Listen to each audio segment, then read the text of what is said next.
You'll always be a burden, living off our parents in their house, my brother said. As the eldest son, I'll take over the company. Pack your things and leave. I can't believe you're still living here at your age. Go live on your own. My brother and his wife yelled at me after our father passed away. Then his wife threw water on me and laughed. How could they treat me like this, especially since they don't know I'm the one chosen to take over the company? I can't take this insult anymore. I've decided to cut ties with them and get back at them somehow. My name is Brenda, and I'm a 35-year-old company employee. I live at home, taking care of my mother, who recovered from a serious illness. I lead a busy life. I once hoped to marry by 28 and have kids by 30, but since that didn't happen, I've decided not to marry and to live independently. What I look forward to the most is having dessert with my mom at a new cafe on the weekends. Mom, should we go to the cafe this weekend? I heard they have a new strawberry parfait. Want to try it? That sounds delicious. Let's go, I'm looking forward to it. My mother enjoys these outings as much as I do. The weekdays are busy, but having something to look forward to keeps me going. We'll make it to Saturday, Mom, but don't overdo it. My mother had heart surgery 3 years ago, and at one point we were preparing for the worst, but she recovered quickly and is still with us. She has regular checkups every 2 weeks, takes lots of medicine, and stays healthy by exercising.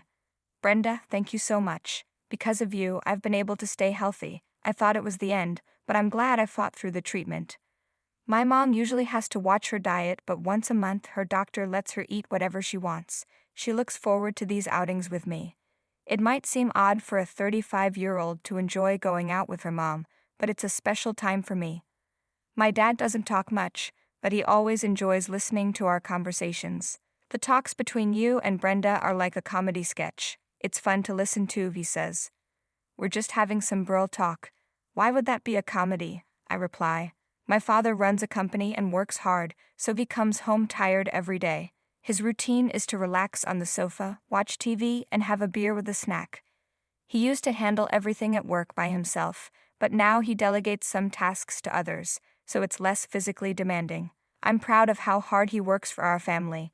Lately, though, he's been having some off days, and I wouldn't be surprised if he names a successor soon. But for some reason, he's hesitant. Dad, don't you plan to let Philip take over the company? You seem really tired. My older brother Philip is 2 years older than me. I've always thought it would be better for my father to let someone else manage the company. I will never let Philip take over, my dad says. I'd rather give the company to someone else. He would ruin it in a month. He doesn't know anything about business and spends money recklessly. I can't trust the company to someone like him, my father said angrily. I had always wondered what happened between them, so I asked my mother. She told me that my brother Philip had financial problems during his college years. Back then, our family's financial situation was tough until the company started doing well. I chose to attend a cheaper public high school to help support the family, but Philip went to an expensive private school and spent his time playing around instead of working part-time. Even after Philip became an adult, my father asked him several times to help with the company. Philip always refused, saying, "Why should I help with a failing company? You started it because you liked it, so deal with it yourself." On top of that, Philip repeatedly used the company's money for his nightlife, eventually becoming uncontrollable. My parents didn't want to show me their struggles, so they kept quiet about Philip's issues for a long time. I wonder why Philip became so selfish, my mother said sadly. We raised both of you the same way, and we didn't spoil him. Philip was always full of complaints and sarcasm, with a narrow-minded personality. This year, Philip turned 37 and is set to marry his girlfriend, who is 7 years younger than him, after a long relationship. Just a week ago, I got a call from him saying he would come to greet us. But instead of calling our parents, he called me. Next week, I'm bringing my girlfriend over. It's a visit with the intention of marriage, so I can't bring her to a messy house, right? Make sure to tell Dad and Mom to prepare and tidy up, he said. Why are you telling me this? Why don't you talk to them directly? I asked, confused by his attitude.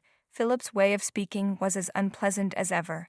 Even though I didn't want to, I decided to tell our parents, so they wouldn't be caught off guard by his visit. Philip is getting married, I told them. He said he's coming next weekend with her for greetings, so we should clean the house and prepare to host them. He should have told you himself instead of asking me. My parents sighed heavily and were silent for a while. However, they hoped that if the marriage went well, Philip might visit less often and spend less money. Let's make sure to handle this greeting properly, as if it were the last, my father said with determination. Then the weekend arrived, and Philip brought his fiancée to our family home. It's been a while. Sorry I couldn't get in touch sooner. I think Brenda told you, but I'm getting married to my girlfriend. Nice to meet you, I'm Holly. Please remember me, Philip said, but Holly's introduction felt off. She was wearing a miniskirt, heavy makeup, and had a smug attitude. Her greeting wasn't appropriate for a first meeting with our family. We were all stunned, but Philip didn't seem to care at all. They were a matching pair in that way. Amid the tense atmosphere, my mother tried to lighten the mood by asking Holly, "Do you work somewhere?" This only made Holly angry. "Huh? Work? I'm not working right now, but is there a problem? I plan to be a housewife, and I have no intention of working after marriage. Don't expect me to help out at your company," Holly said, even though no one had mentioned it.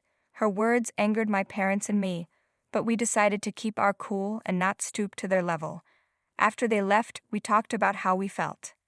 "What on earth was that fiancé thinking?" my father said. She spoke as if she was looking down on my company. "What does Philip see in such a rude and presumptuous woman? It's really terrible. Are all people these days like that?" "Of course not, Mom," I reassured her. "Don't lump us together with her." That evening we couldn't stop talking about my brother and his fiancée during dinner. The three of us agreed to keep our distance from Philip and his future wife as much as possible. Later, Philip contacted us again.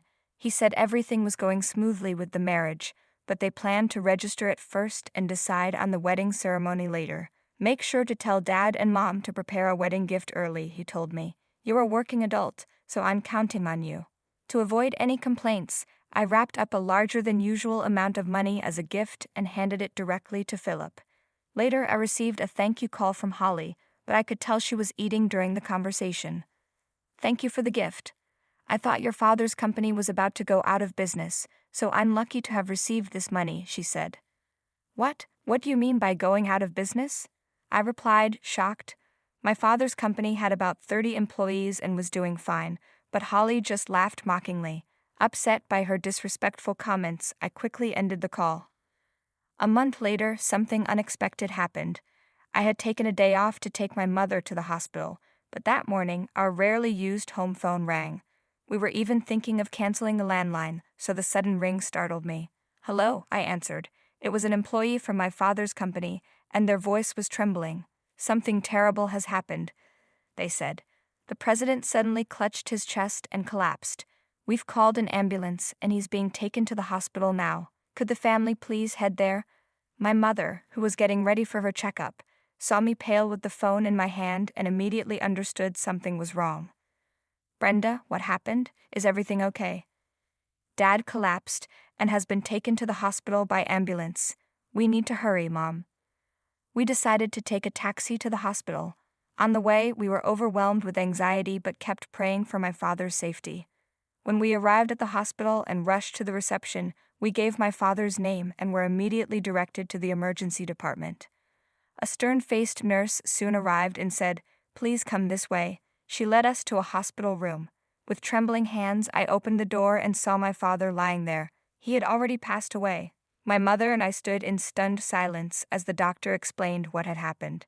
When the ambulance arrived, he was in cardiac arrest. We tried our best to resuscitate him, but he never regained consciousness. "I'm very sorry." My father had suffered an acute myocardial infarction, and nothing more could have been done. The suddenness of it all made it hard to accept, but seeing my father's peaceful face, I remembered how he had worked tirelessly for us every day. It felt like he might finally be able to rest, which brought me some comfort. I had informed my brother about the situation on our way to the hospital. "I'm at work and can't just leave like you can," he said coldly. "It's probably nothing serious, so don't make such a big deal out of it." He then abruptly hung up. Even after I told him about our father's death, his insensitive response was, "I see. Well, it was just his time, I guess." Better than him becoming an old burden. It was hard to believe we were part of the same family. I felt a deep contempt for my brother. While my mother and I were engulfed in sorrow, time didn't stop for us, and we had to start making funeral arrangements. During this time, the thought of my father's company suddenly crossed my mind. What will happen to the company? I wondered. There are employees depending on it. I murmured, and then my mother pulled out a notebook. This is a manual for managing the business that your father worked on for a long time. If you're willing, Brenda, he wanted you to take over the company. What do you think? The thick notebook she handed me was packed with information and know-how my father had gathered over the years. His presence was immense, and the hole in my heart wouldn't be filled. But once the funeral was over, I would have to face reality. I'll do it, Mom. I'll try my best. There was no reason for me to refuse. Deep down, I had always felt that someday I might need to take over my father's business. The funeral was scheduled for the following day. At the funeral, my brother and his wife made an unbelievable statement. "Hey, Brenda, how long do you plan to mooch off our parents and live at home?" What do you mean by that? I couldn't understand why they would bring this up at such a time. You're just a parasite living off Mom. As the eldest son, I will take over the management of the company. Pack your bags and get out of here. I can't believe you're living at home at your age, depending on your parents. Live a more independent life. His wife then threw water in my face from a glass and laughed loudly. I couldn't take it anymore. There was no reason for me to be insulted so unreasonably. I vowed to cut ties with these two and retaliate against them by any means necessary. Fine, I'll leave this house. When I declared my decision to leave, they were unnaturally pleased. Now Dad's company and the house will be mine. Plus, if we live with Mom, we can manage her pension. That's right, Philip. What a great idea. We'll be rich, and if you're the president, I'll be the president's wife. Doesn't that sound wonderful? They were gleefully discussing their future. To maximize their discomfort, I decided to keep the fact that I would be taking over the company hidden until after the funeral. Revealing it now would ruin everything. Pretending to be upset, I packed my bags and left the house as they had demanded. During the funeral, Philip pompously told my father's employees, "From now on, as the eldest son, I will be taking over the company. Please support me." Even as everyone was mourning my father's passing, Philip continued with such remarks, completely ignoring the mood of the gathering. "He's hopeless," my mother sighed, dismayed. Only my foolish brother and his wife remained unaware of the entire truth. Even after the funeral ended smoothly, the busy days continued with various administrative tasks. During this time, I noticed over 100 missed calls and messages left on my answering machine from my brother. I decided to answer the next call. "Hey, what the hell did you do?" When I went to Dad's company, they told me the next president is his daughter. I haven't heard anything about this. I am the president. I've even quit my job at the other company. My brother ranted in anger, his statements disjointed, showing he didn't understand the situation he was in.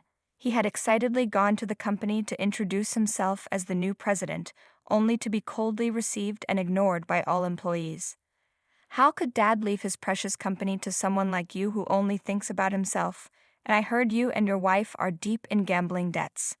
What? How do you know that? I haven't told anyone. When I resigned from my previous job, I had mentioned taking over my father's company. When you have a sibling, it's a good idea to do a background check. There's often trouble involving money. My former boss had advised me. At first, I didn't understand what he meant, but just to be safe, I investigated my brother and his wife.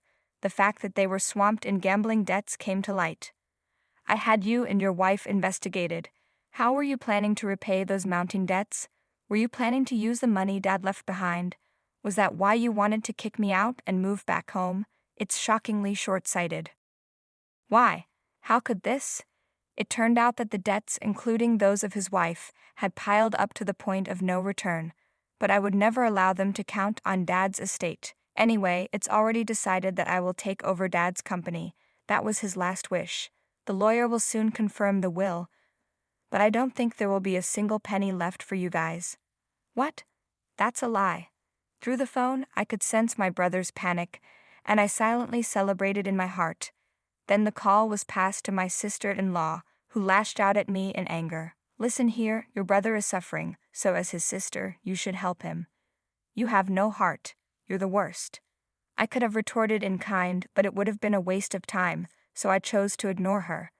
Please pay back the debts you created yourselves. It's irrelevant to me and Mom, so please don't contact us again. Your remaining options are to work hard and pay off the debt or declare bankruptcy. Good luck. Goodbye. Wait a minute. Listen to me until the end. I could hear her screaming from the handset, but I hung up the phone. They would now be chased by debt repayment and likely live in poverty for the rest of their lives. It was a fitting consequence for relying on my father's money and not valuing family. If they suffered even a bit as a couple, it would serve them right. Subsequent messages were left on my answering machine a few times. Currently, my brother and his wife have started working at a new factory, but their marital strife continues daily, and it seems a divorce is imminent. I do not want them to interfere in any way as I work to grow the company, so I intend to completely cut ties with them. Thus, my plan for revenge was successfully completed, with a sense